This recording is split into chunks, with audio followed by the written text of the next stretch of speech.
அப்போ இதை எதுக்கணும்ல, எதிர்ப்பு தெரிவிக்கிறதுக்கு யாரு அப்படின்னு பார்த்தா இங்கேயே எமிரேட்ஸ்லேயே அவங்க வேலை பார்க்குறாங்க.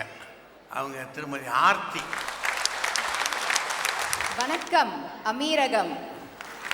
அன்பர்களே, நண்பர்களே, எந்த நல்ல தமிழ் விழா வந்தாலும் பேராதரவு அளிக்கின்ற அன்பு நெஞ்சங்களே, துபாய் ரசிக பெருமக்களே, உங்கள் அனைவருக்கும் முதற்கண் எனது அன்பான வணக்கங்களையும் வாழ்த்துக்களையும் பரிமாறிக்கொண்டு எங்கள் எல்லாருடைய வசதிக்காகவும் உங்கள் பாணியில் இன்னொரு முறை எங்களுக்காக சொல்லுங்க, காதல் அப்படின்னா என்னங்க ஐயா? சொல்லுங்க. அது மனசில் இருக்கு, சொல்ல வரமாட்டேங்க.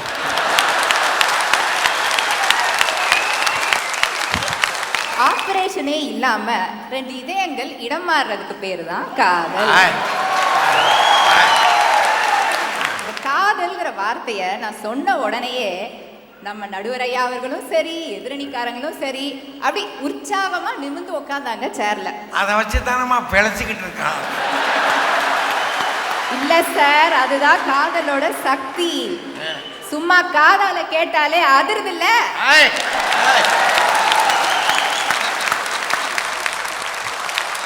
தலைப்புல என்றென்றும் அப்படின்னு ஒரு வார்த்தையை போட்டுட்டாங்க. ஆதி காலத்துல இருந்து வருவோம்.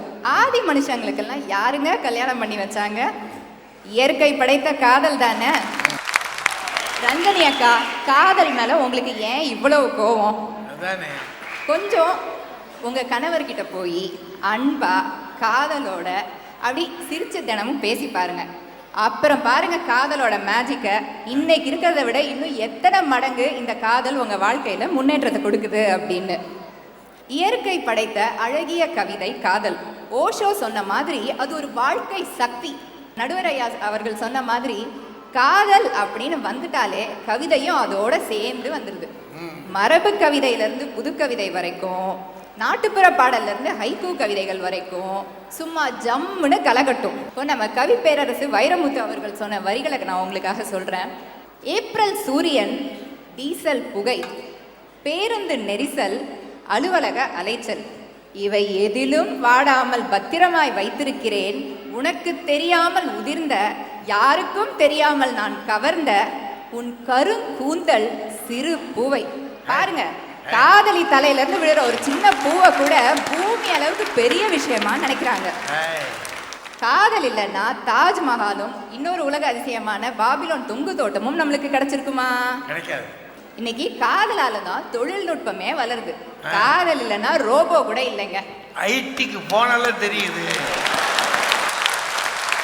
நடுவர் ஐயா அவர்களே, காதலால தனி மனித முன்னேற்றம் மட்டும் இல்ல, உலக நாடுகளோட பொருளாதார முன்னேற்றமே ஏற்படுது. எப்படின்னு கேளுங்க.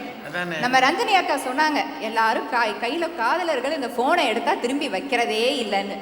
ஆமாங்க ஐயா, நிஜம்தான். அந்த நுண்ணிய உணர்வுகளும் அந்த ஃபீலிங்ஸும் அனுபவிச்சு பார்க்குறவங்களுக்கு தாயா புரியும். நான் எக்ஸ்பிளைன் பண்ணுறேன், கேளுங்க. காதலர்கள் போனை எடுத்து காதல் வெள்ளம் பெருக்கெடுத்து ஓட ஓட சூடு வச்ச ஆட்டோமீட்டர் மாதிரி பில்லும் ஏறிக்கிட்டே போகுது. இந்த பில்லு மாதிரி இன்னும் internet bill, Skype, hotel bill, cinema டிக்கெட்டுன்னு பல பல பில்களுக்கும் டாக்ஸ் மேல டாக்ஸ் போட்டு காதலி பில்ல அவன் கட்டணும்னு சொல்றாங்க.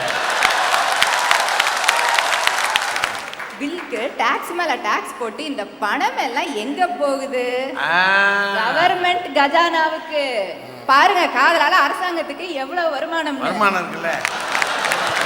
அட, இது கூட பரவாயில்லைங்க. இந்த வேலண்டைன்ஸ் டே அப்படிங்கிற காதலர் தினத்தன்னைக்கு ஒரு நாள்ல வித்து தீர்ற ரோஜா பூக்களும் வாழ்த்து அட்டைகளும் வருஷம் பூரா நடக்கிற சேல்ஸை விட ஜாஸ்தி.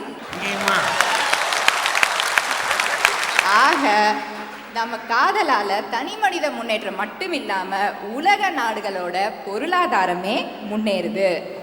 அதுக்கு காரணம் என்னன்னு பாத்தீங்கன்னா, காதல் ஒரு மிகப்பெரிய உந்து சக்தி. அந்த சக்தி இல்லைன்னா என்னங்க ஆகும்? காதல் இல்லைன்னா யோசிச்சு பாருங்க. சாப்பாடு, வேலை, தூக்கம், இப்படியே தான் வாழ்க்கை போயிட்டு இருக்கும். வாழ்க்கையில ஒரு பிடிப்பு வேணும். இப்ப சொன்னாங்க, அண்ணலும் நோக்கினான் அவளும் நோக்கினாள் அப்படின்னு. இன்னைக்கும் அதே நிலைமைதான். அண்ணலும் நோக்கினான் அவளும் நோக்கினாள், அவளோட பெற்றோர்களும் சேர்ந்து நோக்கினாங்க. மகளுக்கு இல்ல மகனுக்கு வரதட்சணை இல்லாம கல்யாணம் பண்ணலாம் அப்படின்னு. காதல் திருமணத்துல மட்டும்தாங்கயா வரதட்சணை இல்லாம கல்யாணம் பண்ணிக்கிறதுக்கான வாய்ப்பு இருக்குது. அவன் நோக்கத்துல பாக்குறான் பாருங்க எப்படி